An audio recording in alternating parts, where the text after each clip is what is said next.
ഞാന് ഈ വിഷയവുമായി ബന്ധപ്പെട്ട് ആദ്യം 2009 മാസം സെപ്റ്റംബർ മാസം 21 കോർപ്പറേറ്റ് അഫയേഴ്സ് മിനിസ്റ്റർക്കും SFIO ഡയറക്ടർക്കുമാണ് ഞാൻ ആദ്യമായി പരാതി അയച്ചത്.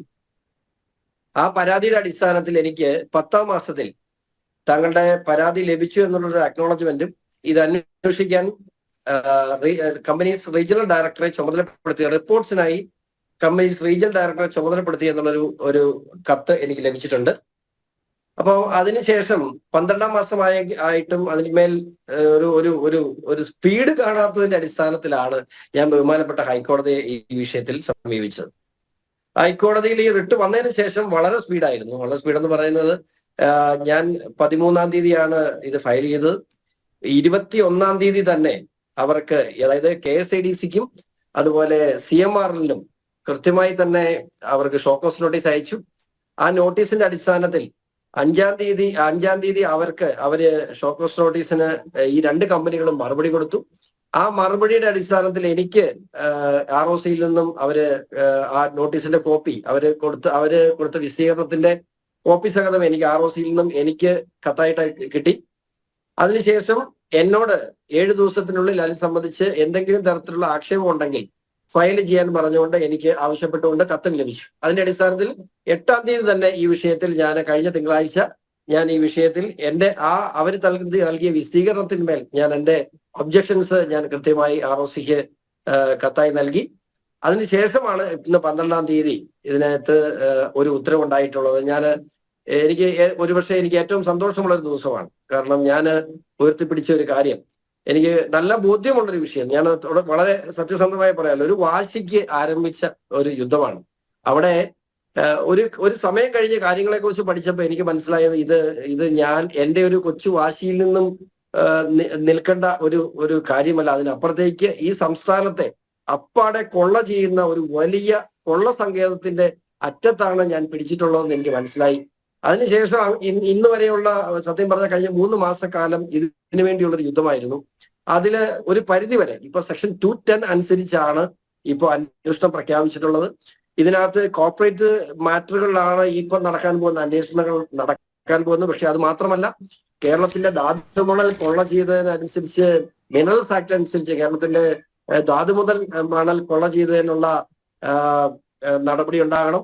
അതുപോലെ ഈ 135 കോടി രൂപ അഴിമതി നടത്തിയ അല്ലെങ്കിൽ കൈക്കൂലിയായി വാങ്ങിച്ച ഇവിടുത്തെ രാഷ്ട്രീയ നേതാക്കൾ, അത് കക്ഷി രാഷ്ട്രീയത്തിന് അതീതമായുള്ള രാഷ്ട്രീയ നേതാക്കൾ ഈ പണം കൈപ്പറ്റിയിട്ടുണ്ട്. മാധ്യമ സ്ഥാപനങ്ങൾ പണം കൈപ്പറ്റിയിട്ടുണ്ട്. ട്രേഡ് യൂണിയൻ നേതാക്കൾ പണം കൈപ്പറ്റിയിട്ടുണ്ട്. മത നേതാക്കൾ പണം കൈപ്പറ്റിയിട്ടുണ്ട്. ഇതെല്ലാം പുറത്തു വരണം. ഇവിടെ ഇത് മാത്രമല്ല, ഇതൊരു പ്രൈവറ്റ് ലിമിറ്റഡ് കമ്പനി അല്ല.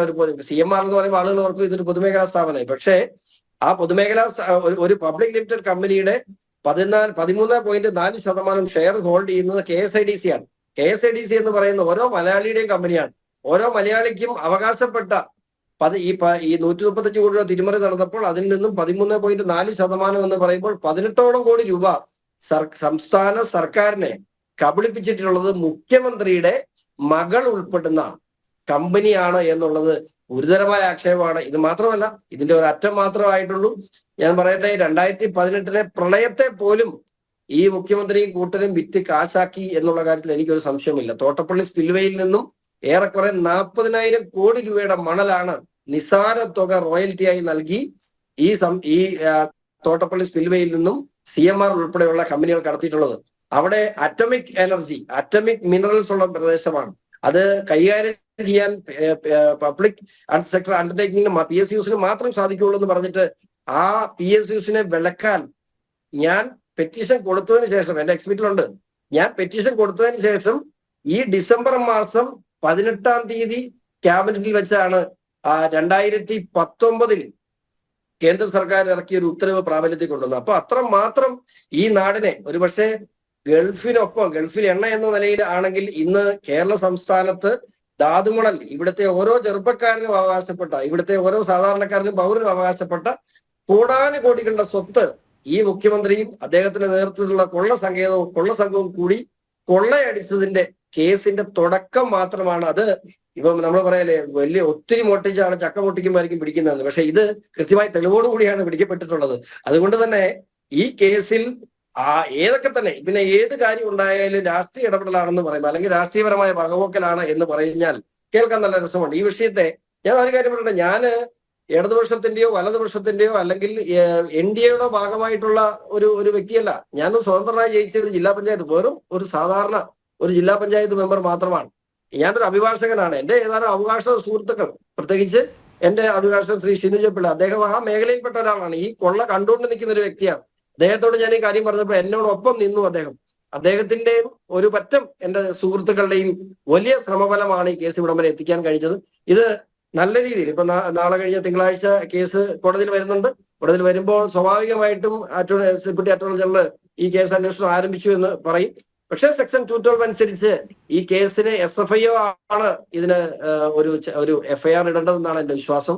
സ്വാഭാവികമായിട്ടും SFIOയുടെ അന്വേഷണത്തിലേക്ക് ഈ കാര്യങ്ങൾ എത്തും.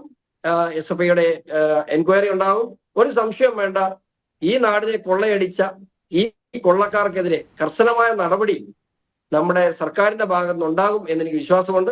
അത് ഈ രാഷ്ട്രീയ പ്രേരിതമാണെന്ന് ആര് പറഞ്ഞാലും അല്ലെങ്കിലും ഏത് തന്നെയാണെങ്കിലും ഈ വിഷയത്തിൽ കൊള്ള നടന്നിട്ടുണ്ടോ എന്നുള്ള കാര്യത്തിൽ ഒരു സംശയവുമില്ല. അതുകൊണ്ട് എന്നോട് ഏത് രാഷ്ട്രീയ പ്രേരിതം എന്ന് പറഞ്ഞാലും ഞാൻ ഇതിനകത്ത് സത്യസന്ധമായി മുമ്പോട്ട് പോകാൻ തന്നെയാണ് ഞാൻ ഉദ്ദേശിക്കുന്നത്.